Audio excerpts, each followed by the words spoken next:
चुड़ैलों की रानी को प्रसन्न करने के लिए बहुत तंत्र मंत्र कर रही थी। और फिर एक दिन चुड़ैलों की रानी प्रकट होती है। चंद्रिका, क्या हुआ? तुमने मुझे क्यों याद किया? रानी माँ, मेरी उम्र बढ़ रही है, मुझे अपनी उम्र को कम करना है। रानी माँ, कुछ कीजिए। इसका बस एक ही उपाय है। तुम्हें जादुई लहंगा पहनकर 7 बार विवाह करना होगा। जैसे ही तुम पहला विवाह करके अपने पति को मार दोगी, उसकी सारी उम्र तुम्हें मिल जाएगी और 7 बार मारकर तुम हमेशा के लिए अमर हो जाओगी। फिर तुम्हें कोई नहीं मार पाएगा। आप सच कह रही है रानी माँ? फिर तो ये लहंगा मुझे दे दीजिए, मैं अपने शिकार की तलाश में निकल जाती हूँ। इस लहंगे को बहुत संभाल कर रखना चंद्रिका, क्योंकि तुम जानती हो ये लहंगा हमने कैसे पाया था। जैसे ही तुम्हारा कार्य पूरा हो जाए, हमें ये लहंगा वापस कर देना। मैं जानती हूँ रानी माँ, मैं इस लहंगे को बहुत संभाल कर रखूंगी और जैसे ही मेरा कार्य पूरा होगा मैं इसे आपको लौटा दूंगी। मैं अपने शिकार के लिए जाती हूँ रानी माँ, आज्ञा दीजिए।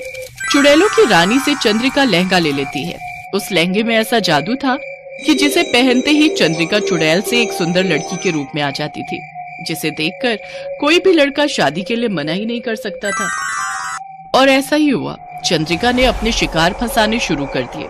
चंद्रिका जादुई लहंगे को पहनकर एक सड़क पर रोती हुई जाती है ताकि कोई लड़का उसकी आवाज को सुनकर रुक सके, और ऐसा ही हुआ। सड़क से आशीष नाम का एक लड़का अपनी कार से जा रहा था। चंद्रिका लहंगे में बिल्कुल एक दुल्हन की तरह लग रही थी। आशीष ने अपनी कार को रोका और उससे पूछा, क्या हुआ? आपको कोई परेशानी है? आपको देखकर लग रहा है आप किसी से बचकर भाग रही हैं। एक बदमाश जबरदस्ती मुझसे शादी करना चाहता था। उसने मेरे पिता को भी मार दिया। मुझे बचा लीजिए, मुझे उस बदमाश के साथ नहीं जाना। कोई बात नहीं, तुम घबराओ नहीं, मेरी गाड़ी में बैठ जाओ। मैं शहर की तरफ ही जा रहा हूँ, वहाँ तुम्हें कोई खतरा नहीं होगा। आशीष नाम का वो लड़का चंद्रिका के रूप पर मोहित हो जाता है। अब तक चंद्रिका उसे अपना नाम बता चुकी थी। वो उसे बार बार देखकर मुस्कुरा रही थी, मानो उसने आशीष को सम्मोहित कर दिया हो। चंद्रिका रोने का नाटक करती है। अब मैं कहाँ जाऊंगी? मेरा कोई नहीं है, मुझसे कौन शादी करेगा? अगर मेरी आज शादी नहीं हुई तो वो बदमाश मुझे उठाकर ले जाएगा। मुझे बहुत डर लग रहा है। डरो नहीं चंद्रिका, मैं तुमसे अभी शादी करूंगा। यहीं पास में एक मंदिर है, हम दोनों वहीं चलते हैं। नहीं नहीं, मंदिर में नहीं, कहीं वो मंदिर में भी ना पहुंच जाए। अगर तुम बुरा न मानो तो हम अभी इसी वक्त शादी कर सकते हैं। ये देखो, मेरे पास सिंदूर की डिब्बी है। चंद्रिका, तुम बहुत सुंदर हो, तुमसे तो कोई भी शादी कर सकता है। आशीष चंद्रिका की मांग में सिंदूर भर देता है। अब वो उसकी पत्नी बन चुकी थी, जैसा कि वो चाहती थी। कुछ घंटों बाद आशीष चंद्रिका को लेकर घर पहुंचता है। आशीष शहर में अकेला रहता था, उसके मम्मी पापा दूसरे शहर में रहते थे। आशीष अकेला था, इसलिए चंद्रिका को मौका मिल गया। जैसे ही आशीष उसके पास आता है, वो अपने असली रूप में आ जाती है। चंद्रिका को चुड़ैल के रूप में देखकर आशीष डर जाता है, पर तब तक बहुत देर हो चुकी थी। चंद्रिका आशीष की गर्दन में अपने पंजे घुसा देती है। आशीष मर जाता है और उसकी सारी उम्र चंद्रिका के अंदर आ जाती है और चंद्रिका जवान हो जाती है। अब मुझे दूसरे शिकार की तलाश करनी होगी। ऐसे ही मैं अपने साथों शिकार फंसाकर उन्हें मार दूंगी और शक्तिशाली चुड़ैल बनकर अमर हो जाऊंगी। चंद्रिका सोने के जादुई लहंगे को पहनकर अपने शिकार को मारती रही। धीरे धीरे उसने 5 शिकार मार दिए और अब वो अपने छठे शिकार की तलाश में थी। अब तक जितने भी लोग मारे गए हैं, उन्हें देखकर यही पता चलता है कि कोई ना कोई नई नवेली दुल्हन इन्हें मारती है, पर लूटपाट के लिए तो यह हत्या नहीं की गई। फिर आखिर दुल्हन को क्या चाहिए? किसी ने दुल्हन का हुलिया देखा था? कोई उसके परिवार के लोगों के साथ में था? इंस्पेक्टर साहब, मेरे बेटे को वो रात के अंधेरे में सुनसान सड़क पर मिली थी। बहुत परेशान थी वो और उसे आज ही शादी करनी थी। बस इतना ही पता है, उसने एक सोने का लहंगा पहन रखा था। मुझे शक भी हुआ कि एक मजबूर लड़की सोने का लहंगा कैसे पहन सकती है, पर फिर मेरे बेटे ने इस ओर ध्यान ही नहीं दिया। और सुबह जब मैं कमरे में गई तो देखा मेरे बेटे की लाश बिस्तर पर पड़ी है। उसकी गर्दन पर पंजों के निशान है। हो ना हो इंस्पेक्टर साहब, वो कोई औरत नहीं, कोई चुड़ैल है। सर, मुझे तो लगता है कि ये उसी दुल्हन का काम है जिसने पहले भी काफी जगह दूल्हों को शादी के बाद मारा है। तभी इंस्पेक्टर अर्जुन के मोबाइल पर एक फोन आता है। हेलो, कौन? चेतन, क्या हुआ? चेतन, तेरी आवाज इतनी दर्द भरी क्यों है? अर्जुन, मेरे दोस्त, मेरे साथ धोखा हुआ है। वो चुड़ैल सोने के लहंगे में, वो चुड़ैल उसने मेरे साथ धोखे से शादी की और मुझे मार। चेतन, चेतन, हेलो। मैं उस सोने के लहंगे वाली चुड़ैल को जिंदा नहीं छोड़ूंगा। इंस्पेक्टर अर्जुन अपने दोस्त चेतन के घर पहुंचता है। चेतन की माँ का रो रो कर बुरा हाल था। तभी वहां पर एक बहुत ही बूढ़े तांत्रिक बाबा आते हैं। बेटा, इससे पहले कि चुड़ैल चंद्रिका अपना 7वां और आखिरी शिकार मार दे, उससे पहले ही तुम्हें उसे पकड़ना होगा। आप कौन है महाराज? बेटा, मैं चंद्रिका का पिता हूं। चंद्रिका को शुरू से ही काली शक्तियों और मंत्रों के साथ खेलने की आदत थी। वो बचपन से ही गलत कार्य कर रही थी। कई बार मेरे टोकने पर भी उसने मेरी बात नहीं सुनी और एक दिन उसने एक निर्दोष बच्चे को मारना चाहा। मजबूरन मुझे अपनी शक्तियों से चंद्रिका को समाप्त करना पड़ा। चंद्रिका चुड़ैल बनकर चुड़ैलों की रानी माया के साथ मिल गई और एक दिन जब मैं घर पर नहीं था तो पीछे से चंद्रिका चुड़ैलों की रानी माया के साथ घर आई। चंद्रिका की मां ने उसे बहुत रोकने की कोशिश की, पर चंद्रिका एक बेटी नहीं थी, वो तो एक चुड़ैल बन गई थी।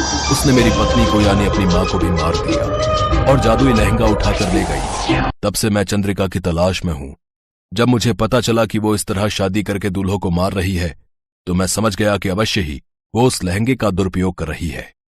चंद्रिका अब 7वें शिकार की तलाश में है।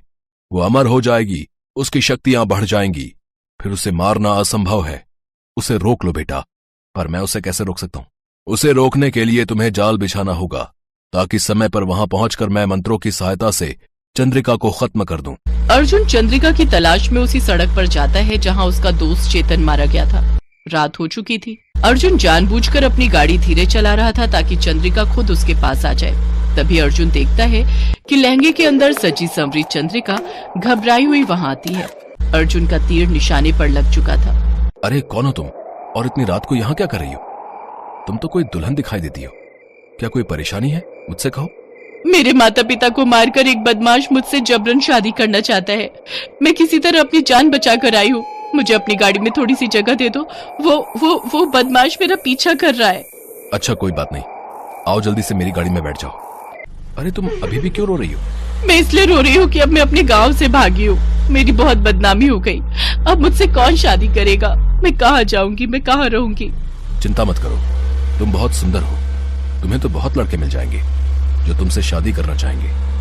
अगर तुम बुरा ना मानो तो मैं तुमसे शादी अभी और इसी वक्त कर सकता हूँ। सच? क्या तुम मुझसे शादी करोगे? ये देखो मेरे पास सिंदूर की डिब्बी है। हमें किसी मंदिर में जाने की जरूरत नहीं है। तुम अभी के अभी मुझसे शादी कर सकते हो। मैं तभी तुम्हारे साथ तुम्हारे घर चलूंगी। बस इतनी सी बात। ये लो, हो गई हमारी शादी। अर्जुन चंद्रिका को लेकर घर आ जाता है। चंद्रिका जाओ, तुम कपड़े चेंज कर लो।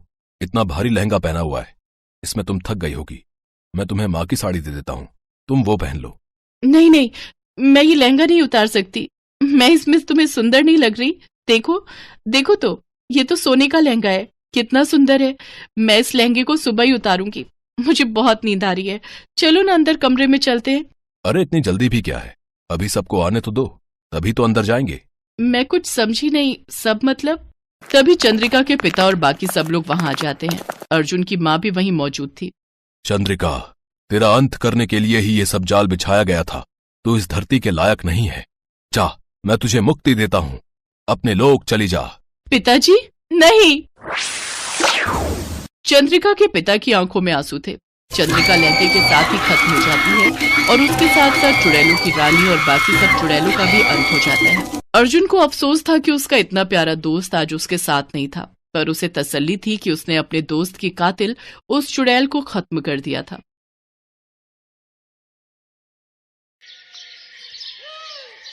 मीरा देखने में बहुत खास नहीं थी।